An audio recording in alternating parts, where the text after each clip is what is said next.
Hey guys, many people who are talk and when we talk about boxing, they instantly say the long terms there are very bad things about doing boxing in the long term.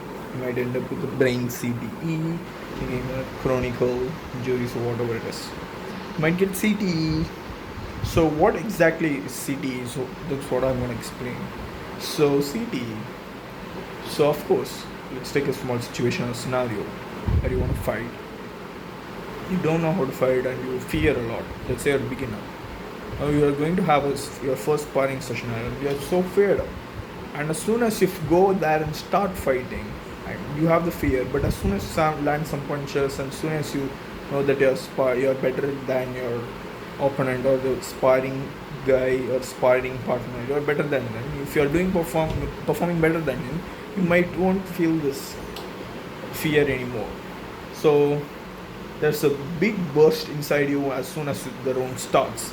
The fear goes all. The fear is all before the fight. During the fight, it doesn't. You actually don't have it actually. So as soon as you realize that you're winning, it's completely different.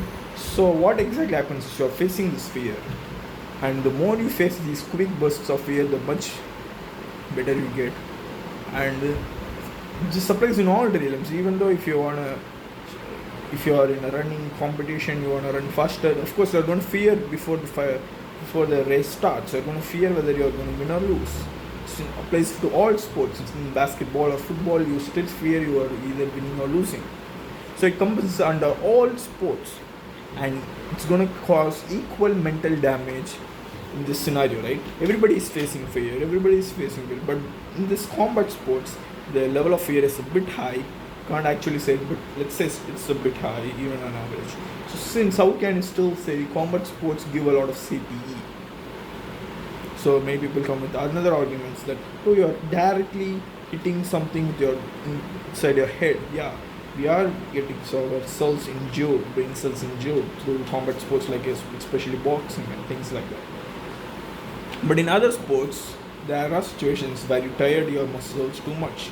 So in training, during training of running or in marathons, you won't actually go for 100%. But during competitions, even though it's a marathon, you would go 100%.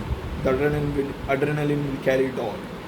So during that situations, after a marathon run, after a professional race of marathon, after that, the person is gonna have his whole body fully tired. He's not gonna be normal for the next 2-3 days. But during competition, doesn't feel anything. That's how it applies to the same all. So even though you get hit hard in any other parts of the body or you tired your muscles too much, it's going to cause CTE. Yeah, and there's a proven study that CTE can be caused even though there is not a direct impact on the head. So if you are getting hit very hard in your stomach or you are crashing out with all your endurance, you're still going to get a lot of CTE. And it's not necessarily a bad thing, CTE. There are actually many advantages of having it. You're going to overcome your fear. You're going to be much more distinct, much more natural. You're going to be much more with higher levels of testosterone. Yeah, there's proven benefits that CTE can cause by many reasons, not only just direct hit in the head, not only direct kick in the head. Of course, it does cause a of CTE, but combat sports, we don't fight every single day. We have fights once in a year or twice in a year. That's how frequent we get hit in that much state. But in all these other sports, running, marathon, you train a lot, every single day hard, and you don't. That's not big difference between the training session and during competition. But competition, you go it all. Your muscles are tired, so it's going to cause the same effect. So even though you're studying hard for examination, you're tiring your brain, doesn't it cause CTE? It's the same scenario. Wherever you're facing fear, wherever you're overcoming your limitations or pushing all your limitations, you're going to face the fear. And that's going to cause CTE. If CTE is a bad thing, I'm not necessarily saying CTE is a bad thing or a harmful thing. I'm just saying this as a noun. It's a condition. If it's good or bad, nobody cares. But many people have this idea that people who do combat sports have a lot of CTE. Other sports are completely safe. Basketball is completely safe. Don't know what even though you get hit by the ball in your face, it's gonna hurt. It's gonna hurt a lot. And these combat sports guys have some knowledge how to protect themselves and get very less of the hit in the head. Even though they are going to get hit in the head, they will do something to block themselves to minimize the damage as much as possible. So it's not just a brain rot kind of sport where you get all this brain damage and things like that. It's in fact, I've seen many people die in boxing. So what's the answer for the many people die in boxing? It's not actually due to getting hits. It's due to some dehydration where they need to cut weight for making up to the fights. People or these professional fighters cut weights to make up for the fights, and it's gonna cause severe dehydration.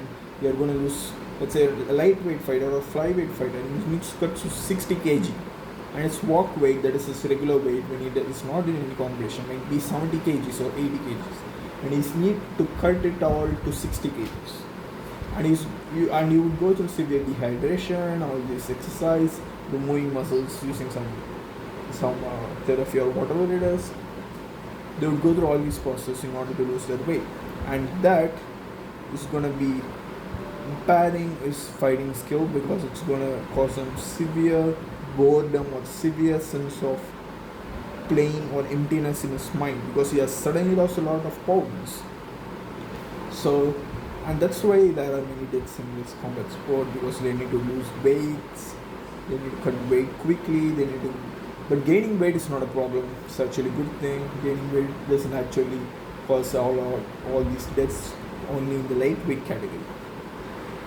So it's from now you can't actually say that simply just going and learning combat sport it's a bad option or it's called CTE. It's going to make you unable to think. If you're mastering a sport, it takes something to give.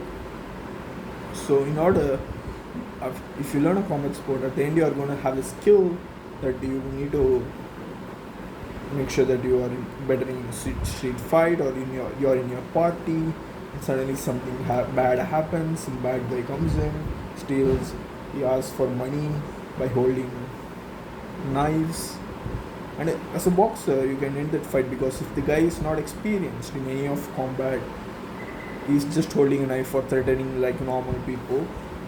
Of course, boxer is going to take him out. One lifter is going to make him drop, and boxer doesn't fear about that. But normal people do. That's why it's going to be helpful. But you are going to get a little bit of more CTE, and it's not going to be huge problem. I've seen many of these doctors sitting and typing, oh, it's going to cause brain damage. You're getting punched in the face, your brain cells getting reduced, and you're hurting yourself and things like that. Don't actually hurt yourself. You're trading things for better things. If you want to gain muscles or if you want to get a fit body, you need to lose fat. It's in the fat from the food or fat from your own body. So you're giving out fat for something. And that's how it gets. It's a simple trade. And there's nothing, there hasn't been any test that boxers are severely low IQ. If you go and type out the average IQ of boxers, it's not actually that much low. It's sometimes even higher than the average person, and it might be surprisingly high for some people because some people use their brain more in their fights rather than just raw muscles or raw strength. There are people or with high IQ fighters who have a high battle IQ. These people just don't put on muscles and swing their arms like barbarians. Fighters are not barbarians. Fighters are something else. They don't know what to do in order to cancel something or get something. They move their arms and legs in such a way that they make the minimal effort and cause the most damage. It's not a barbarian thing. Barbarians go there, turn up the swords, eat a lot, sleep a lot, and go fight if some war comes. It's not. We are not barbarians. We train at specific moments, do specific exercises. We have specific rules, and we're not just barbarians. And combat sport is not a barbarian thing, and it's evolved a lot. So if you learn boxing, it's not just strength or muscles or just all these flashy things about power and muscles. It's also about your IQ. You're learning certain techniques in order to cause the most damage but with minimal effort. You're taught the right techniques at the beginning of the boxing. Beginners know how hard it is to box because they spend months learning their footwork, learning how their every single finger should be head, learning how to actually hold a guard, learning how much your stance must be, and they learn it all from the bottom and never ever think of fighters or things as just for muscles and things like that. And they do use a lot of IQ in fights. It's just a competition, but we're using your physicality. See you in the next video. Bye.